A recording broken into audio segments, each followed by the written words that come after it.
Fenomenal, pues muchas gracias a todos y bienvenidos a esta jornada que vamos a hacer en colaboración con Colliers y Fundación Asprima sobre la situación actual del mercado inmobiliario, donde desde Colliers se va a analizar la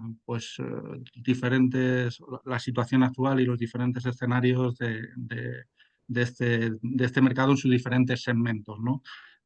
Para ello tenemos la gran suerte de contar con Mikel Echavarren, que es una persona a la que todos conocéis. Él es CEO de Colliers y es uno de los principales, uno de los profesionales más reputados del sector.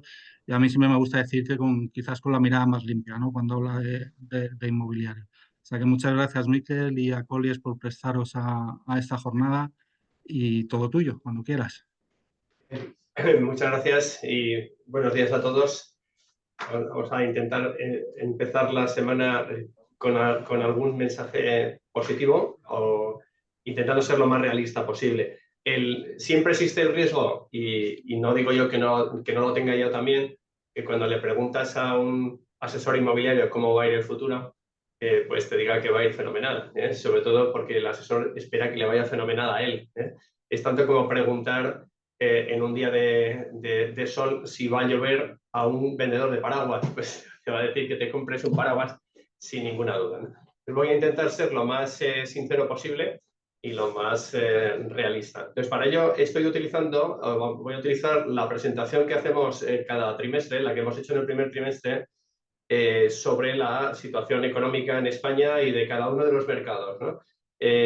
Probablemente hay algunas cosas que son mucho o son bastante áridas o rolleras, en las que pasaré por encima o incluso no las comentaré.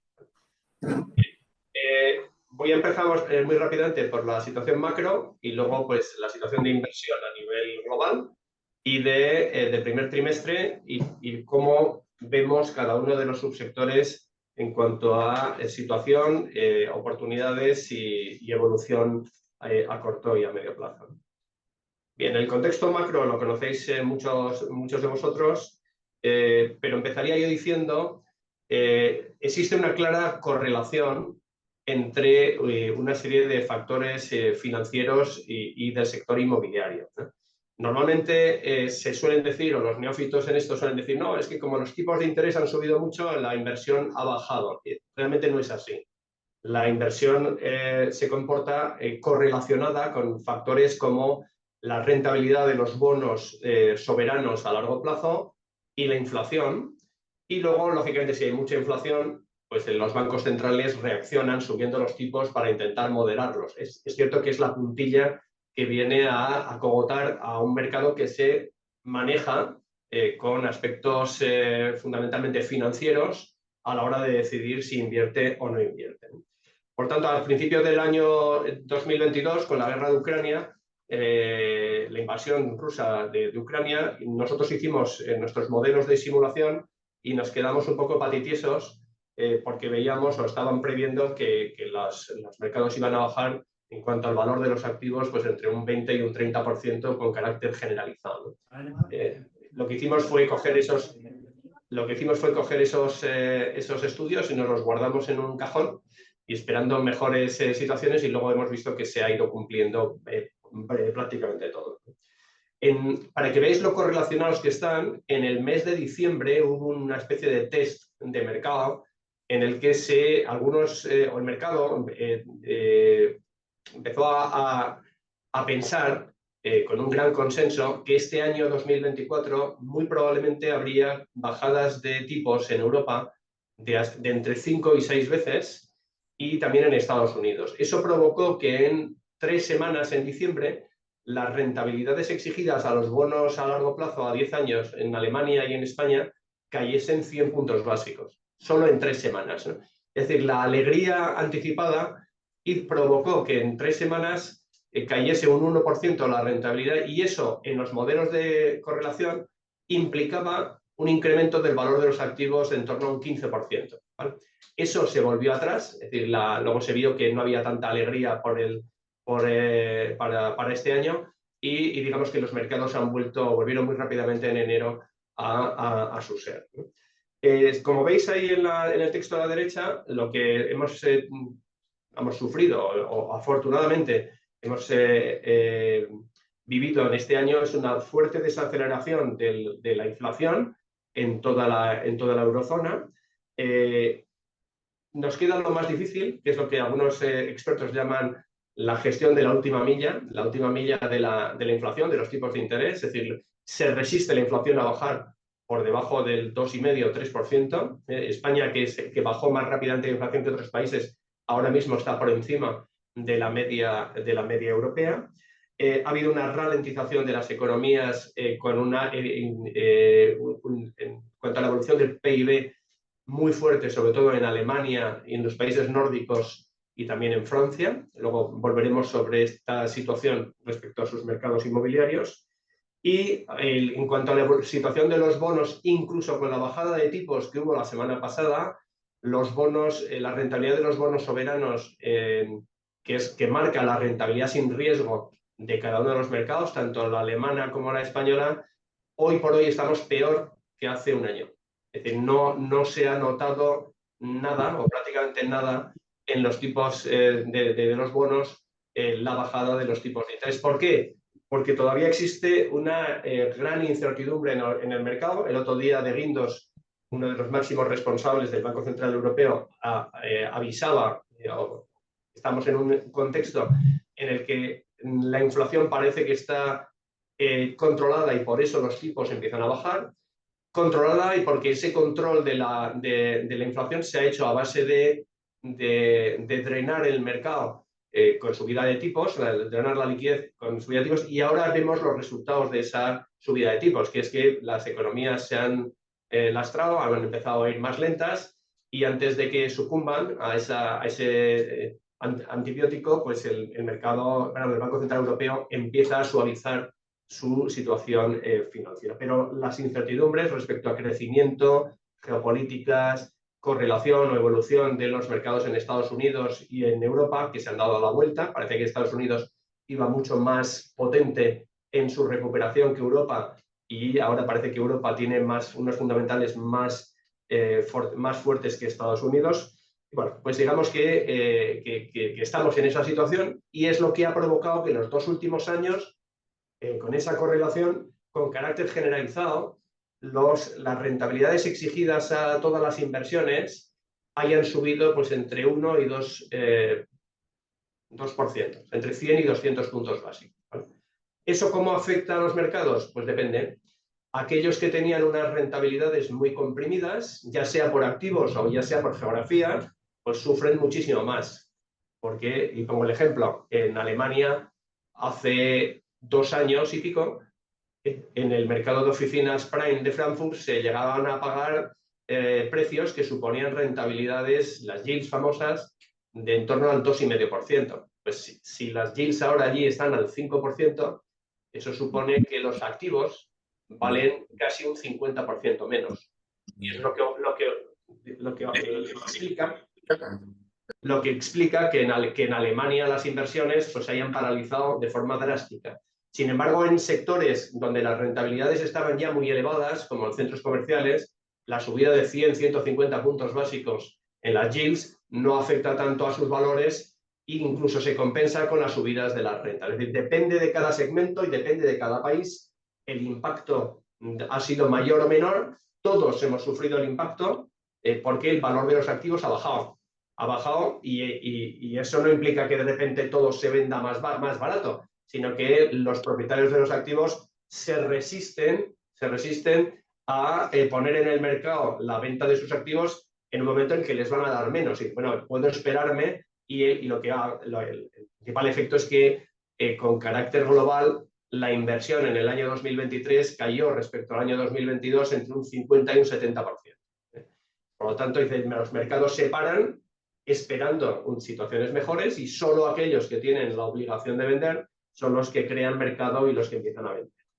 Por lo tanto, tenemos una situación complicada que a estas alturas se esperaba que fuese más clara y que muy probablemente, dado que no están tan claras, la recuperación que todos esperábamos para el segundo trimestre y lógicamente también el segundo semestre de este año probablemente no sea tan clara y este año repitamos niveles de inversión o estemos en niveles de inversión tan lánguidos como los que vimos el año pasado.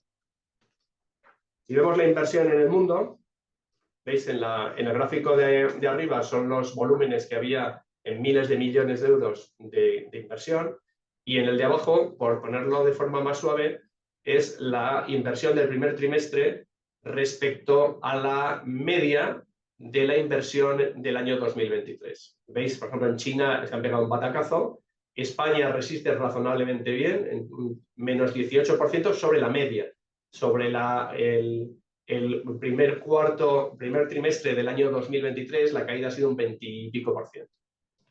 Entonces, veis que no hay signos de recuperación en el primer trimestre respecto al año pasado, y todo el mercado, todos los asesores esperábamos que sí viéramos alguna luz más intensa del final del túnel hacia finales de este trimestre, comienzos del tercer trimestre. Respecto a la inversión en España, entrando en detalle, veis que el primer trimestre ha habido unos 2.300 millones de euros de inversión, que supone una contracción respecto al primer trimestre del año 2023 de cerca del 24%, y donde ha habido pues, una sorpresa positiva, que ha sido las inversiones del sector de centros comerciales, en el que ha habido dos tipos de inversores. Inversores fundamentalmente capital de fondos sudafricanos comprándose centros comerciales dominantes, y también en el otro extremo capital comprando centros comerciales con graves problemas. Podríamos llamar distress, que suena mucho más suave y mucho más elegante. Ha sido una inversión de 864 millones de euros. Recordemos que los tres últimos años, el sector de centros comerciales y parques comerciales ha sido bastante denostado. Ha sobrepasado, digamos, las dudas que existían respecto a la competencia que tenía con el e-commerce, y tiene un factor que luego lo explicaré en mayor detalle, que provoca, digamos, una rentabilidad añadida derivada de la evolución del consumo. Y el otro sector es el que tradicionalmente ha sido el más fuerte en los últimos 3 años, que es el sector hotelero. El sector hotelero español explica por qué en el año 2023 el mercado de inversión en España cayó mucho menos que en nuestro entorno europeo, porque el sector vacacional hotelero ha sido enfocado en los últimos años y cada vez más como un área enormemente interesante desde el punto de vista de la inversión institucional, al mismo tiempo que sigue muy fuerte la inversión de capital privado. ¿Cuáles son esas razones por las que se comportan también la inversión en hoteles y en retail? Pues explicando de una forma burda, hay sectores donde tú te compras, muchos segmentos inmobiliarios, con los que tú te compras un activo y si está bien gestionado y no hay muchas posibilidades de meterle una remodelación o un cambio en los inquilinos, lo que estás comprando son rentas con una evolución previsible de IPC. Es decir, que no tienen ningún factor significativo de incremento de las rentas en el corto o en el medio plazo. Sin embargo, el sector retail, que casi todos sus contratos de alquiler están sometidos a rentas variables, ya sean 100% variables o fijas más variables, al mismo tiempo que el sector hotelero vacacional, donde casi todas las rentas tienen un componente fijo y un componente variable, digamos que tienen una alegría macarena adicional que puede esperar el nuevo inversor. ¿Cuál es el incremento del turismo y de la potencia del turismo español en cuanto a hoteles, y el incremento y cómo ha resistido las fortalezas del consumo en el mercado español, que han seguido manteniéndose muy fuertes, y es lo que explica que el sector de centros comerciales vaya mucho mejor de lo esperado? Sin embargo, otro de los sectores en el que se habla tanto, sobre todo con el palabra living, pues ha estado o sigue estando de capa caída, fundamentalmente porque lo que se denomina Build to Rent, es decir, hacer viviendas llave en mano para el alquiler, ha sufrido el problema que mencionaba anteriormente. Antes de la crisis se cerraban operaciones de Build to Rent en torno al 5,5% de rentabilidad bruta, que significa un 4,5% de rentabilidad neta, después de los IVAs no recuperables y los gastos de gestión y de los gastos no recuperables. Y hoy por hoy el sector inversor en general, en donde antes te exigía un 4,5% neto, ahora te exige un 5,5% neto. Eso, que no parece mucho, significa pues, que teóricamente el Build to Rent vale un 20% menos aproximadamente. Y el mercado, si solo hubiera habido Build to Rent, pues se habría parado y los suelos habrían bajado de valor para encajar esta bajada del producto final. Pero como tiene un mercado pujante de vivienda en venta, lo que el mercado ha derivado a reconvertir Build to Rent en Build to Sell y por lo tanto ha tenido un escape y digamos que el negocio que España necesita, como el beber, como el llover, que del Build to Rent, pues se ha quedado un poquito fuera de juego. Las operaciones que se están cerrando de forma imaginativa, dando financiación por parte del vendedor, dando garantías de rentas, ajustando precios, pero no son las mismas que vivimos ni la pujanza que vivimos hace 2 años y pico. En cuanto al sector industrial y logístico, tenemos una situación de enorme interés. Es decir, cuando en todas las encuestas europeas, cuando se pregunta a los inversores institucionales en qué están apostando y en qué están levantando dinero para invertir en los próximos años, el logístico y el industrial salen siempre. Luego por países pueden salir otros segmentos, pero desde luego el sector industrial y logístico ha desbancado en cuanto a interés a sectores tan tradicionales como de centros comerciales o oficinas. ¿Qué hay detrás de esta pujanza en cuanto al sector? Bueno, por un lado, las yields, las rentabilidades también han subido y debería haber pasado lo mismo que en el sector oficinas. Suben las rentabilidades, no suben mucho las rentas y por lo tanto los activos bajan de precio. Pero sí hay una ruptura del techo de las rentas de logística, en la que los grandes inversores piensan que todavía las rentas deberían subir mucho más. Y por lo tanto se está apostando con las diferencias debidas, porque las ciudades en Europa no tienen el tamaño que tienen en Estados Unidos, pero una tendencia que ha sido testada y brutal en los Estados Unidos. En los últimos 10 años, como un ejemplo, las rentas medias en Estados Unidos de logística han subido un 320%, mientras que en Europa han subido un 45%, todas en términos nominales, así, sin descontar la inflación. Por lo tanto, apostar por la inversión en logística en Europa parece algo que tienen claro muchos inversores institucionales. ¿Por qué?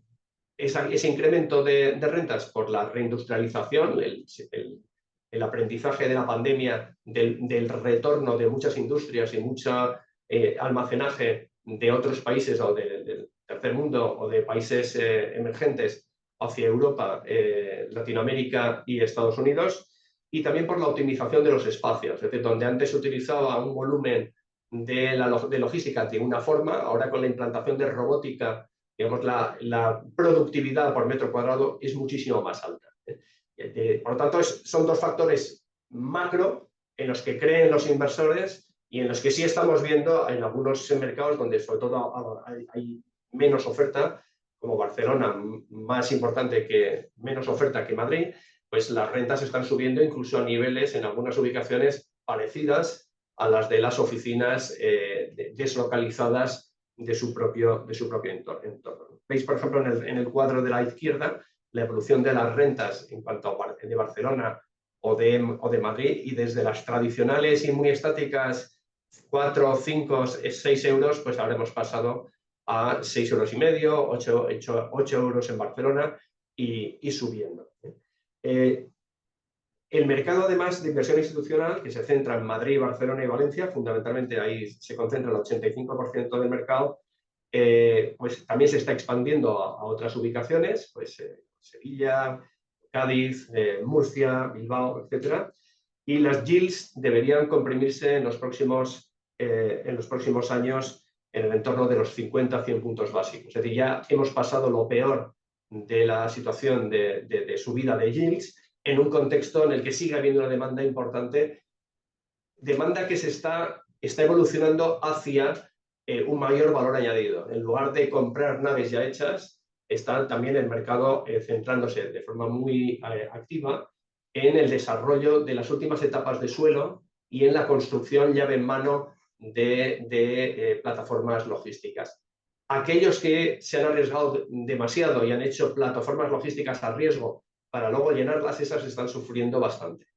Y la financiación de proyectos sin tener un puerto de llegada claro, pues está siendo entre difícil e inexistente. Es decir, por lo tanto, no es solo todo lo que reluce. En Madrid hay zonas con sobreoferta frente o muy cercanas a ubicaciones donde hay una gran demanda de inversión, precisamente porque el dinamismo, digamos, de los inquilinos es mucho más importante. Otro factor por mencionar en esta industria, nunca mejor dicho, son las operaciones de sale and leaseback. Hace 3 años, con tipos de interés prácticamente rozando el negativo, rozando el cero, la financiación corporativa de las industrias de la no hipotecaria pues podía situarse en torno al 3, 3,5, 4%. Hoy por hoy, financiarse sin garantía hipotecaria te lleva a cualquier industria a situarse en el entorno del 8%. De ahí que las operaciones de sale and leaseback, que hace 3 años no tenían mucho sentido, porque te seguían costando entre el 6 y el 7% el alquiler a largo plazo, más IPC, hoy por hoy sí lo tengan. Y hay cada vez más operaciones de sale and leaseback relacionadas con industrias que están en expansión, industrias solventes. Lógicamente, esperar al último momento de ahogo financiero para hacer una operación de sale and leaseback es pegarte un tiro en el pie o en la cadera.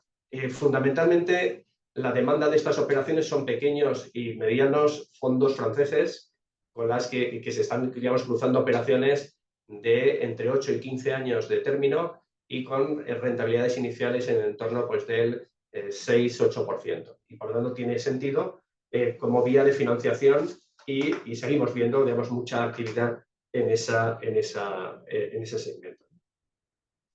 Bueno, aquí veis datos sobre disponibilidad. Veis la muy diferente situación de la tasa de disponibilidad de Madrid o el entorno de Madrid respecto a Barcelona, el 9,6 respecto al 5,4, y en Valencia, en la que prácticamente todo lo que haces, como dicen en los mercadillos, te lo quitan de las manos. Respecto al sector de oficinas, a ver si un momentito que me estoy liando. El sector de oficinas, perdonad un momentito que me he liado de páginas. El sector de oficinas. Aquí.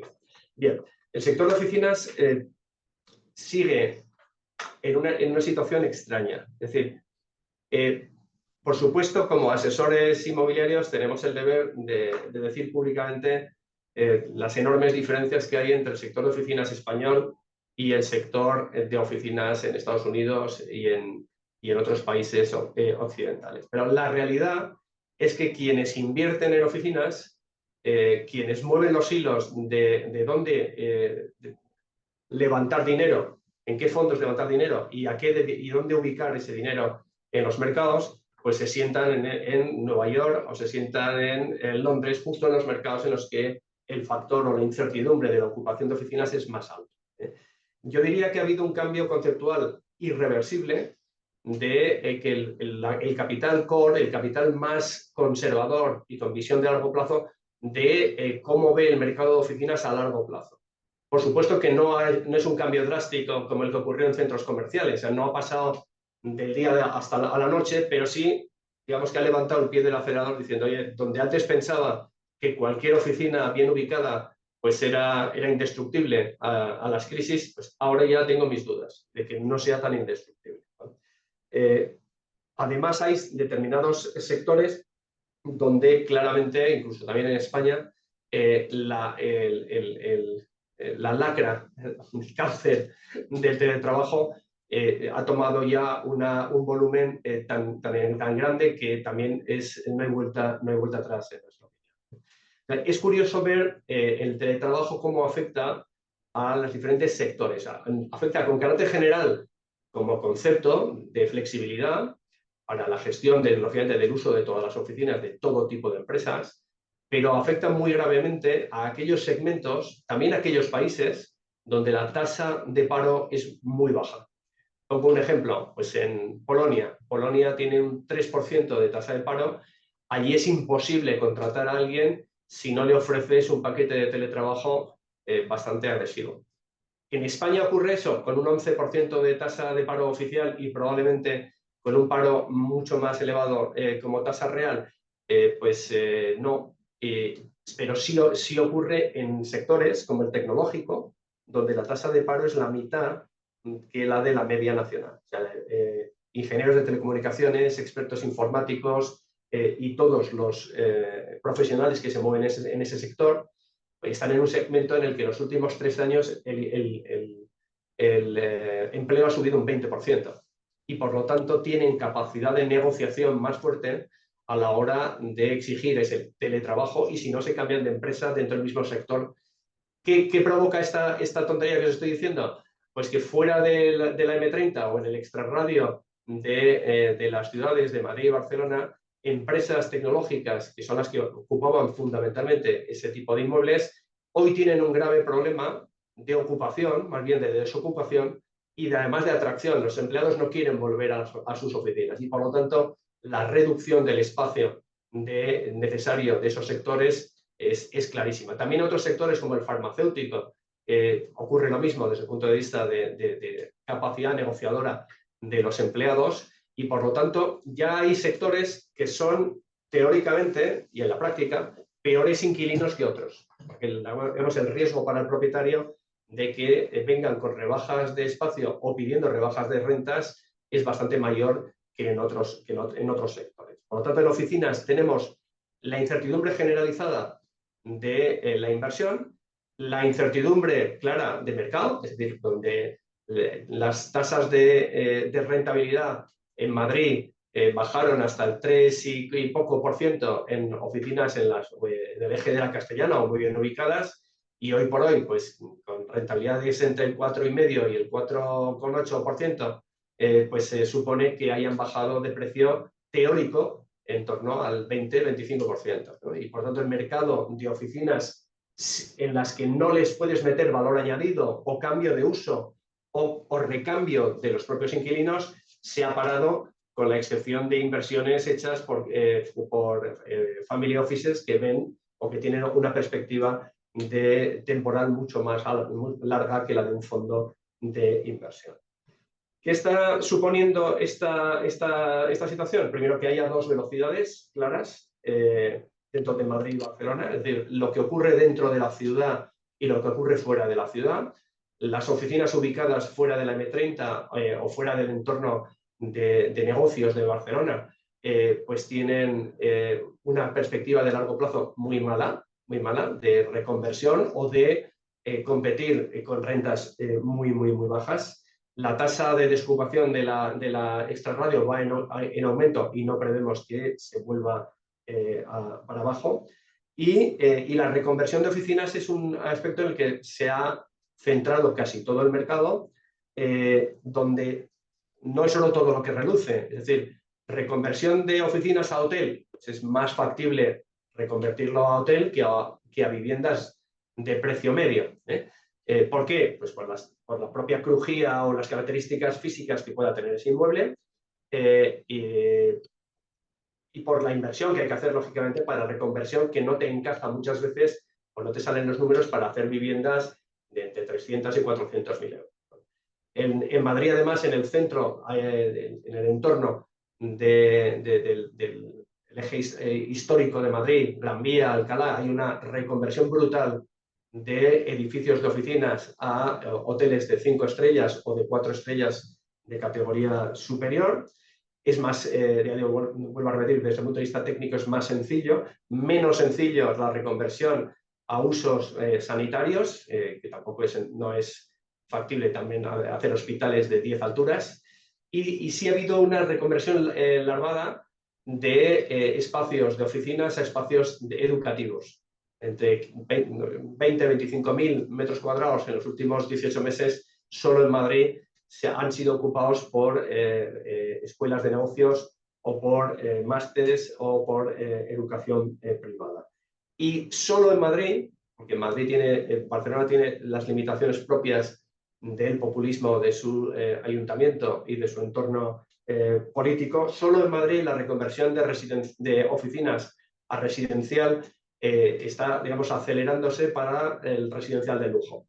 Es un nicho que funciona muy bien. Lógicamente, si no lo obligas, como en Barcelona, a poner el 30% de vivienda de protección oficial, con lo cual te lo cargas. Es decir, Madrid sí tiene esas escapatorias, más estamos viendo proyectos de oficinas en el entorno del Santiago Bernabéu que han virado y han dicho, yo a oficinas no, pero a hotel sí. Y por lo tanto están reconvirtiéndose a hoteles con el tirón que va a tener el incremento de 10 millones de visitantes adicionales al Bernabéu, por espectáculos y por restauración y ocio. Veis que en la tasa de disponibilidad en el centro de Madrid pues no se mantiene baja, en Barcelona sí, aunque hay una sobreoferta en el 22 arroba.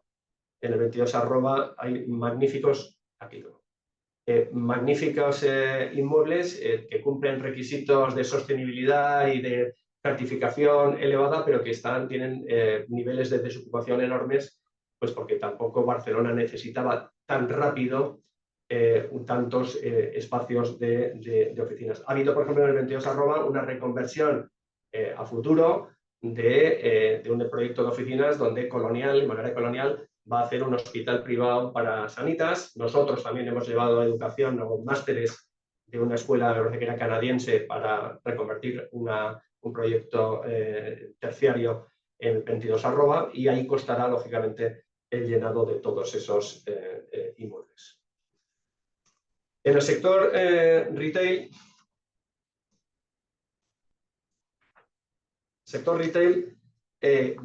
como decía antes, es un sector que recupera el interés. Esos centros comerciales dominantes que ha comprado un nuevo fondo con capital sudafricano. Ya había un fondo sudafricano, que es el que está detrás de Castellana Properties, con unos centros comerciales, una cartera de muy alta calidad. Pues ahora ha entrado otro fondo sudafricano comprando dos centros comerciales muy potentes. Cada una de las transacciones ha sido de más de 100 y pico millones de euros, a la vez que capital mexicano se ha estado comprando entre 5 y 7 centros comerciales, entrando por la deuda, entrando por el capital, con el objetivo de, primero, de tener una yield inicial entre el 8 y el 12% y reconvertirlo. Hay que ser muy experto para darle una segunda vida a esos centros comerciales. Sí, es un mercado donde además se comporta con grandes fortalezas el segmento menos tradicional, que son la compra de supermercados en contratos a largo plazo, donde ahí predominan sobre todo los family office, y también en los parques de medianas, que se han comportado también con fortaleza precisamente por el capital de family office, o bien comprando todo el centro comercial o comprándote los cajones que haya en esos centros, con la visión o estrategia de que si el mercado de retail va peor, siempre tienen una segunda vida como logística de última milla. Algunos factores importantes: se están comprando algunos de estos centros comerciales por debajo de lo que costaría volver a hacerlos por metro cuadrado. Y en los nuevos proyectos lo que no hay es financiación bancaria. En los nuevos proyectos, por mucho que estén prealquilados, hasta que al menos el promotor no haya metido 2/3 del capital previsto en la inversión, la financiación bancaria está ausente. Y la financiación alternativa, evidentemente, con las inversiones que hay que meter en estos bicharracos, pues es enormemente costoso. El factor variable de los contratos es, como he dicho anteriormente, un factor muy atractivo, considerando que el consumo sigue funcionando muy bien y, por lo tanto, no se podría hablar casi tanto de yields inmobiliarias, porque el componente de la yield de entrada sobre una renta de los últimos 2-3 años, más la evolución del consumo a largo plazo, pues te puede llevar a yields por del 8, 7, 8, 9%, dependiendo de cómo se comporte precisamente ese consumo. Es mucho más volátil, pero hoy por hoy, en una tendencia al alza, la rentabilidad variable pues es mucho más atractiva. Lo que pasa es que no todos los fondos tienen la posibilidad de entrar con esas rentabilidades 100% variable, que además una SOFIMI no las puede admitir. Tienes que convertir al menos un componente elevado en rentabilidades fijas. Como veis, las yields de grandes centros se sitúan en torno del 6,5%, entre el 6 y el 7%, pero como venían de una situación en la que tampoco eran yields tan comprimidas en el año 2022, en torno al 5,8 o 6%, digamos, la subida de 100 puntos básicos no ha afectado tanto al valor de estos activos. El sector residencial, que muchos de vosotros pues, vivís y sufrís históricamente en este sector, podemos destacar muchas cosas, ¿no? Lo más visible desde el punto de vista de noticias, ¿no? El sector del mercado de viviendas de lujo, que nosotros le llamamos high-end por no ofender a nadie, ¿no? Pero efectivamente son viviendas de lujo, que es un mercado fundamentalmente de Madrid y de Costa del Sol, con componentes diferentes, con compradores diferentes. Madrid tiene un porcentaje de compradores hispanoamericanos en torno entre el 50 y el 70%, oscilando en función de los problemas políticos que haya en los países de origen. Y lo que es más interesante, casi tienes un componente de entre el 30 y el 50% español, de profesionales que vuelven a España después de jubilarse, o de family office o de industriales que han hecho su capital, sus ahorros potentes en provincias que no son Madrid, pero que Madrid atrae por diversos motivos.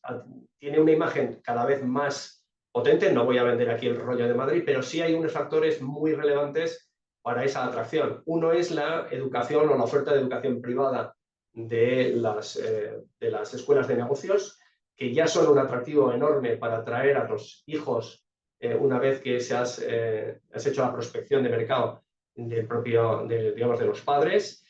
Otro es el dinamismo en cuanto a espectáculos, restauración, por supuesto, la mayor seguridad que tiene Madrid frente a capitales en las que ya compite por metros cuadrados, por precio por metro cuadrado, como París o como Londres, las conectividades y, lógicamente, la cultura en la que se integran directamente todos los compradores hispanoamericanos. Y luego tienes el mercado de Costa del Sol, donde digamos, los compradores son más variopintos, más europeos, de Europa del Este, los tradicionales, lógicamente, de Inglaterra y de Alemania, pero también de países árabes que lógicamente saben o comprueban o son conscientes de que Marbella pues, es una marca registrada y todo el entorno que va desde Málaga hasta más allá hasta casi Estepona pues es imbatible.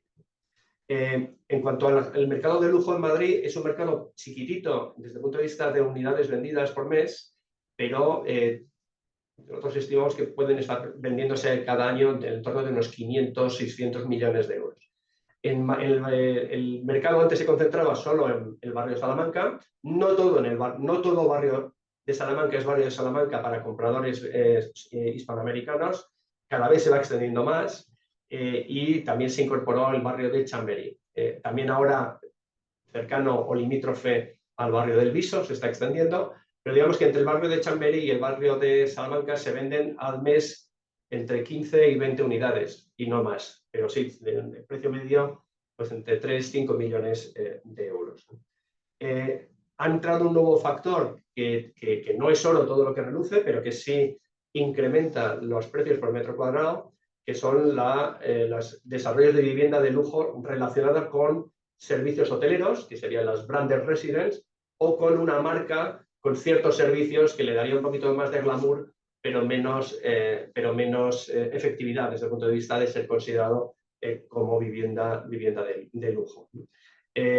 Donde antes empezamos o donde vendíamos hace 6 años en torno a 12.000 euros metro cuadrado, pues ahora estamos en niveles normales que van entre 15 y 18.000 euros metro cuadrado, y con Branded Residence pues está yendo a 20-21.000 euros metro cuadrado, con diferencias lógicamente por alturas, y los áticos pues son casi un objeto de deseo de coleccionistas, en los que hemos llegado a vender en torno a 24.000 euros metro cuadrado.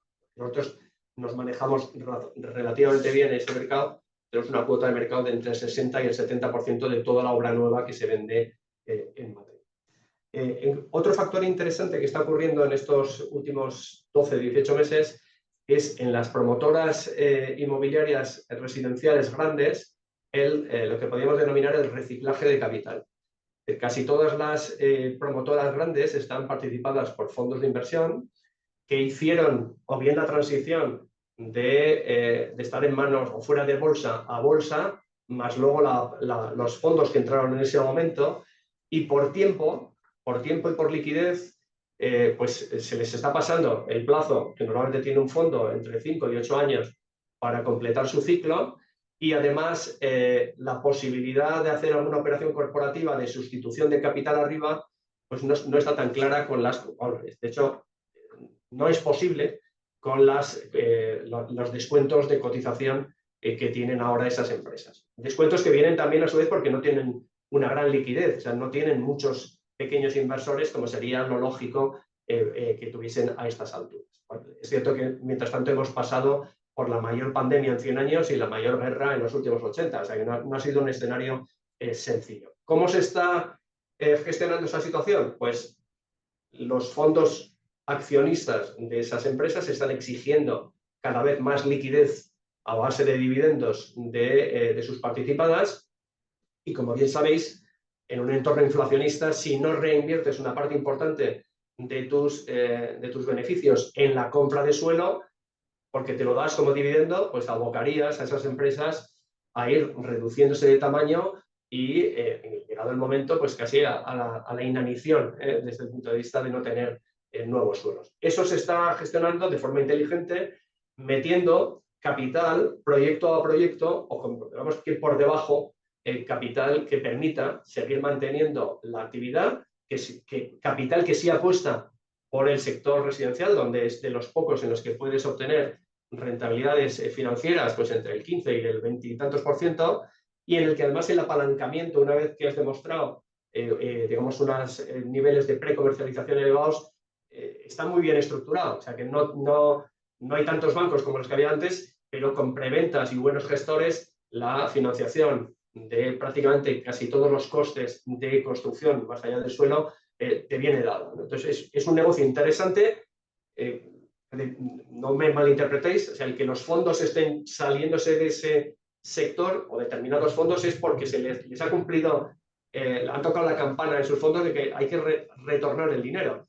Pero como sigue siendo muy interesante, y en España la producción de vivienda de obra nueva es casi un club de súper especialistas de alta calidad, muy limitado a 100.000 unidades, pues sigue habiendo interés de dinero que entra por debajo y va digamos, completando la actividad de estas empresas. Sí es cierto, y es algo que no he mencionado anteriormente, cuando miras los mercados globales de inversión, la dificultad que siempre hay para levantar capital pues se ha acentuado significativamente en los últimos 12 meses. El proceso de levantar capital para nuevos fondos o para nuevos proyectos es significativamente más difícil que lo que ocurría hace escaso año y medio. De ahí que, por ejemplo, ¿y a dónde va ese capital? Pues no va precisamente necesariamente a Madrid, va por supuesto a Londres y por supuesto a otras oportunidades que ofrecen hoy por hoy mejores rentabilidades que las españolas. Hoy, y hago un inciso y vuelvo para atrás, invertir en oficinas con rentabilidades del 5,5% en Madrid es prácticamente imposible, salvo que te vayas al extrarradio. Sin embargo, en varias ciudades alemanas es muy, muy posible invertir con esas rentabilidades, o si te vas a Dinamarca o si te vas incluso a Francia. Es decir, España hoy no está a la cabeza de rentabilidades, de ofrecer rentabilidades atractivas en un sector tan importante como oficinas. Hay 5 o 6 países europeos que ofrecen rentabilidades mejores que las nuestras. Por lo tanto, se abre una situación en la que ya no podemos decir, como decíamos hace 2 años, el mercado se ha parado, pero hay mucha liquidez. Bueno, no. El mercado se ha parado y cada vez hay menos liquidez. Y encima hay una mayor lucha sobre cómo convencer a esa liquidez para que invierta en España. O sea, hemos visto, por ejemplo, fondos que han parado su inversión en España porque hoy por hoy les parece más interesante comprar deuda fallida o deuda subperforming con garantía de oficinas en Alemania, donde pueden sacar rentabilidades de todos. Por lo tanto, digo que, y ahora vuelvo a esta transparencia, la posibilidad o la facilidad de encontrar capital para proyectos residenciales no es tan sencilla. De hecho, es bastante compleja. Más cosas, es el mercado residencial español resiste, a pesar de la subida de tipos, no porque sea un milagro, ni porque lo hagamos mejor que otros. Por ejemplo, en Francia, el mercado residencial se ha parado por completo y ha habido quiebras de promotores residenciales. ¿Por qué? En mi opinión, porque en Francia se ha transmitido el 100% de la subida del Euribor a los particulares, es decir, donde antes te financiaban al 3%, ahora te financian al 7%, y por lo tanto el mercado se ha parado. Y sin embargo, en España la banca ha reaccionado de forma muy inteligente, dándote productos híbridos que mezclan tipos de interés bajos y fijos durante los próximos 5 años y variables en los siguientes años. Esa mayor flexibilidad de la banca ha provocado que la bicicleta que pensábamos muchos cenizos hace 1 año y pico que se podía gripar o se podía ralentizar en lo que es la producción y venta de obra nueva en España no ha ocurrido. No ha ocurrido porque ha seguido, digamos, con esos fundamentales de una demanda gigantesca, de una producción baja y de unos tipos de interés razonables para el comprador final. Cuando el Build to Rent o el mercado de vivienda de alquiler se para o se ralentiza por la subida de las yields exigidas por el mercado de inversión entre 100 y 150 puntos básicos, ¿qué ha ocurrido? Pues que el mercado ha empezado a buscar otras alternativas sabiendo que la demanda es infinita. Y ahí es cuando aparece otro palabra que es el co-living, que no dejan de ser viviendas chiquititas o apartamentos chiquititos con servicios chulos. Entonces, en proyectos de co-living, que además te permiten hoy por hoy no estar sujeto a la ley de arrendamientos urbanos ni a las limitaciones de las rentas hechas por un gobierno populista, pues se está dinamizando y veremos una aceleración rápida y muy evidente en los próximos meses de entrada de capital en estos proyectos que vienen a suplir una necesidad, la necesidad de que el que no quiere vivir en una habitación compartida en un piso con otros, no necesita un piso de 150 metros, no lo puede pagar tampoco, y donde sí le viene, digamos, fenomenal durante una serie de meses o incluso en el largo plazo, el disponer de una vivienda digna con servicios comunes estupendos y con una buena comunicación. Entonces, bueno, veremos muchos más, una evolución muy rápida también de entrada de nuevos operadores y crecimiento de los operadores existentes y de una mayor oferta. Veremos también un boom en la reconversión de oficinas a residencial con la nueva normativa que pretende aprobar la Comunidad de Madrid. En mi opinión sí, pero no. Es decir, la reconversión de oficinas a residencial, oficinas existentes a residencial, con alquiler durante los próximos 15 años al menos, como si fuera vivienda protegida, en mi opinión, salvo milagros, no salen los números.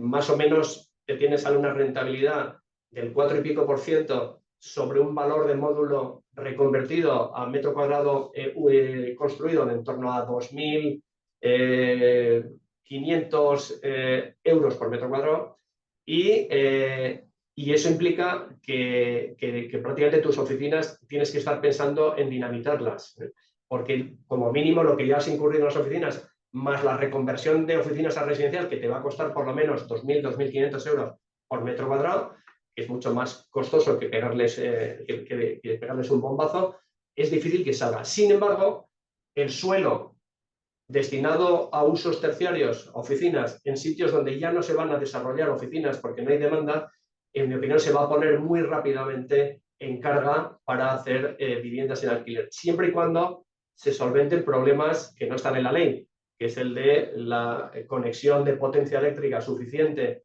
donde antes se estimaba una potencia X para hacer oficinas y ahora tengas que hacer 300, 400 unidades de vivienda y a lo mejor no tienes potencia eléctrica para ello, más la discusión de qué densidad metes en esos proyectos con los ayuntamientos de turno y con las infraestructuras que hay alrededor. No será tan sencillo, pero digamos que la línea que marca la Comunidad de Madrid es inteligente. Yo creo que sí va a movilizar dinero y esperamos que se extienda al resto de España, porque Madrid siempre es un ejemplo de gestión para el resto.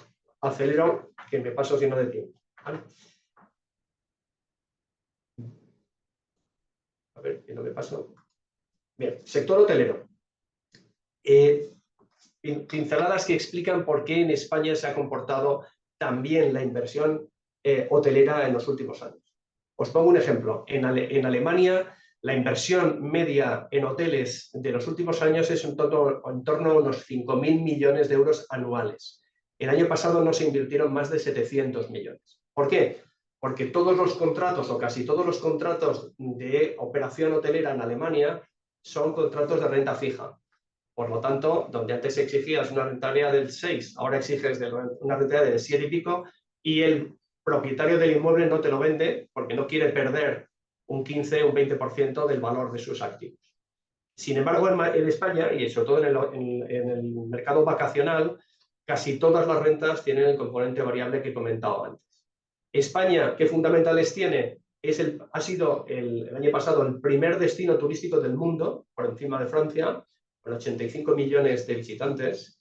Ha sido el segundo destino de la inversión hotelera a nivel mundial por detrás de Estados Unidos. Tiene los mejores operadores hoteleros del mundo desde el punto de vista de eficiencia. Es el principal destino del mundo en cuanto a seguridad de los turistas. Y solo manteniendo la cuota de mercado que tiene España en previsión del crecimiento del turismo mundial, entre 3 y 5 años nos situaremos en 100 millones de visitantes. Por lo tanto, eso es lo que ha hecho que en los últimos años, hace 10 años, el sector hotelero español era un sector de hoteleros. El hotelero compraba al hotelero, pero no había inversión institucional hasta que Azora inventó ese concepto y lo hizo francamente muy bien, ¿no? Pero ahora, donde los inversores institucionales antes solo compraban o pretendían comprar hace 10 años hoteles urbanos relacionados con negocios en Madrid y Barcelona, ahora lo que han visto es que nuestra verdadera fortaleza son los hoteles vacacionales, que también incorporan a los hoteles urbanos de Madrid y Barcelona, que lógicamente pues, viven cada vez más del turismo. Eso ha hecho que digamos que el mercado principal de destino de la inversión de los últimos 3 años haya sido el hotelero, y esperamos que este año continúe igual. Además de eso, se ha abierto un mercado que no existía antes, que es el mercado de hoteles de lujo en Mallorca. Mallorca es un destino que antes era cuestionado por su estacionalidad y ahora, hoy por hoy, pues, es un destino preferente de desarrollo de hoteles de lujo y de superlujo, más toda la reconversión que está habiendo en el entorno de la Gran Vía y de Alcalá. Solo en Alcalá, desde el Banco de España hasta el Four Seasons, hay 4 proyectos de reconversión a hoteles de lujo o de alto standing, solo en ese segmento. Casi todo lo que las reconversiones que se están produciendo en Gran Vía y Alcalá son de hoteles de lujo. Hace escasos 15 años en Madrid no había ni un hotel de lujo, aunque nosotros pensáramos que teníamos algunos hoteles lujosos, pero no había, digamos, ninguna marca de lujo. Por lo tanto, este año va a ser un año todavía muy potente, basados en esos fundamentales. Nosotros en los primeros 5 meses del año hemos vendido ya 5 hoteles, el año pasado vendimos 17 y esperamos que este año se superen las cifras de inversión, o al menos estemos cerca de las cifras de inversión de hoteles del año pasado. ¿Riesgos de este sector?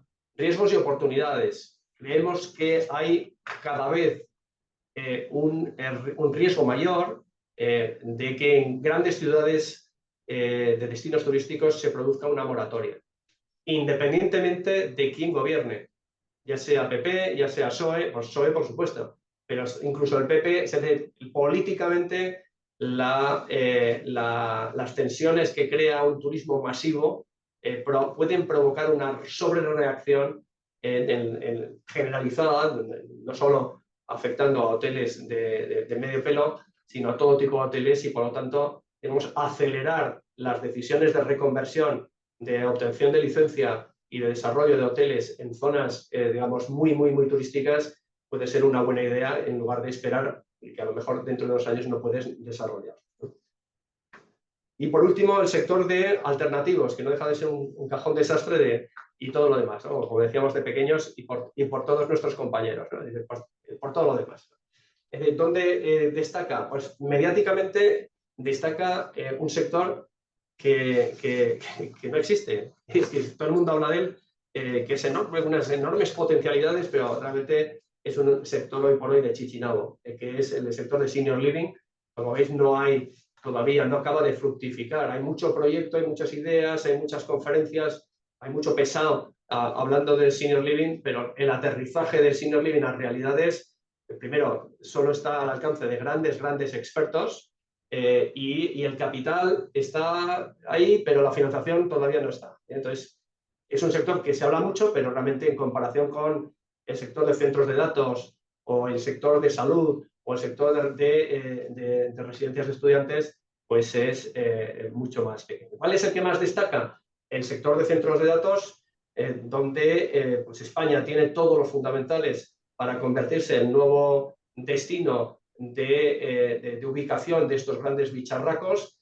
Madrid es el eje principal por la confluencia de las conexiones de cables submarinos entrando por Barcelona, Valencia, Bilbao y entrando por Lisboa, más la proximidad a toda el área que demanda digamos, todos estos datos.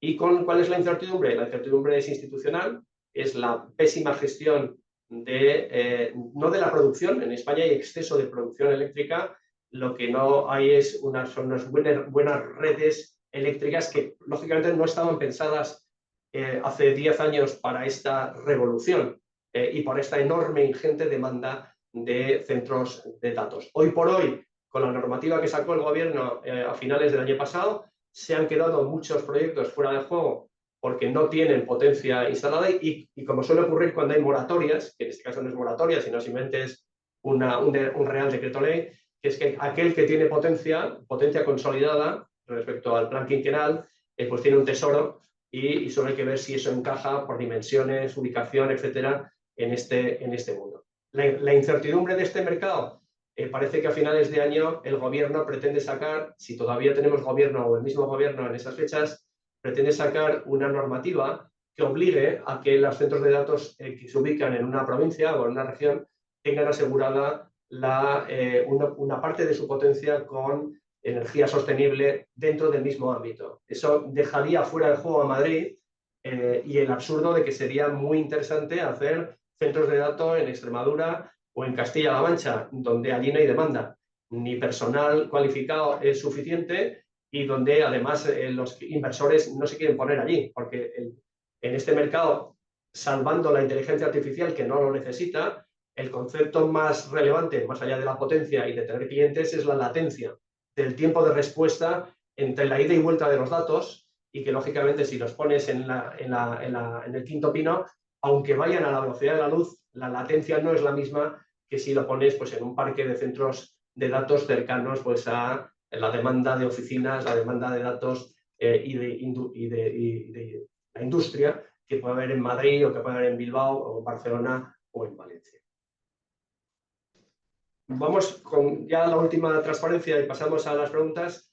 Con todo esto, ¿qué nos recomendáis como sectores interesantes? Ahora que lo he apuntado muchas veces. Hoteles urbanos y vacacionales en los principales mercados. Sí, sin duda, si tiene algún componente de reconversión, de cambiar al operador hotelero mejor, que sepáis, o si no lo sabéis ya, que un hotel se vende mejor libre de operador, es decir, con la posibilidad de echar al operador, aunque el operador sea bueno. Porque muchas veces el propio comprador, el propio inversor, tiene preferencias respecto a otras marcas hoteleras frente a la marca existente. También hay una posibilidad cada vez mayor de meter valor añadido a los hoteles existentes con proyectos de alto nivel de restauración, que no estén centrados en la clientela del hotel, sino abiertos al mercado, sobre todo en donde, pues en Madrid, que tiene una pujanza de restauración bestial, y en la Costa del Sol. Segunda recomendación, industrial y logística, sobre todo en proyectos de desarrollo, es decir, construcción llave en mano en las principales coronas, y también, aunque lo pongo más tarde, en operaciones de tipo de sale and leaseback. En residencial, el co-living o los apartamentitos o las viviendas hechas sobre usos terciarios. ¿Por qué? Pues porque al final el mercado que debería pedir en Build to Rent suelos a menor repercusión por metro cuadrado del suelo no puede competir con la vivienda en venta, pero sin embargo el terciario te encuentras suelos en torno de Madrid entre 900 y 1.000 euros por metro cuadrado, que sí te permiten, digamos, conseguir unas rentabilidades que deberías haberlas obtenido en las viviendas en alquiler, y ahora es imposible. Oficinas en edificio de uso mixto para cambiar de uso a residencial de lujo o a otros usos. Por supuesto, suelos o edificios en rehabilitación, lo que es el tradicional negocio de vivienda en venta, que sigue siendo pujante, y que a pesar de todos aquellos agoreros que siempre quieren o desean que el mercado se hunda, no hay, por fundamentales, por creación de hogares, por el dinamismo económico, por el destino de la demanda de reposición, no hay nubes en el horizonte. Inversión ya para otras ligas en infraestructuras, es decir, en data centers y también en hospitales. El mercado de inversión en hospitales, clínicas privadas, centros de salud, etcétera, que hace escasos 5 años estaba limitado a inversores en infraestructuras, es cada vez más inmobiliario y más líquido. Y es una alternativa interesante, solo sujeta a la incertidumbre de que el IVA de las rentas que te paga un operador hotelero no es deducible. O sea, estás en regla de prorrata y eso lógicamente encarece las rentas. Pero sí hay cadenas hospitalarias dispuestas a cerrar contratos llave en mano a largo plazo, pues en 20, 25 años de obligado cumplimiento.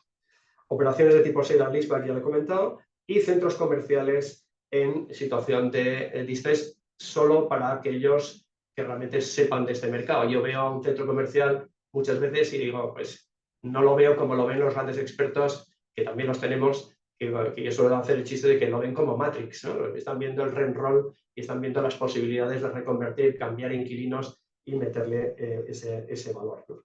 Por lo tanto, en términos generales, el mercado este año debería estar mejor de lo que está. Está raro. Con expectativas de mejores noticias de un crecimiento mayor en Alemania, de más bajadas de tipos de interés, pero también en un ámbito de incertidumbres geopolíticas que las elecciones de este domingo no han hecho sino acrecentar, tanto en Alemania, Austria, Francia o Bélgica.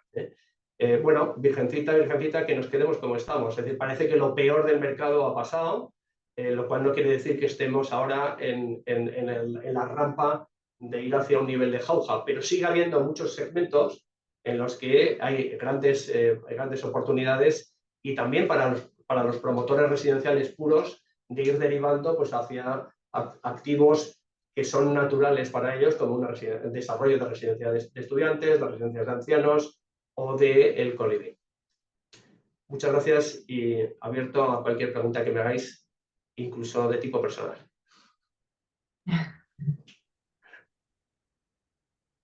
Bueno, pues si hay alguna pregunta, es simplemente abrir el micro.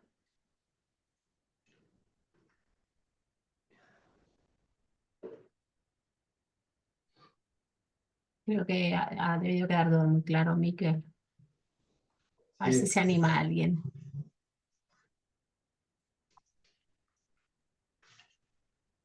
Sí, ha quedado. Buenas. ¿Se me oye? ¿Hola? Sí, ¿se me oye? Sí, sí.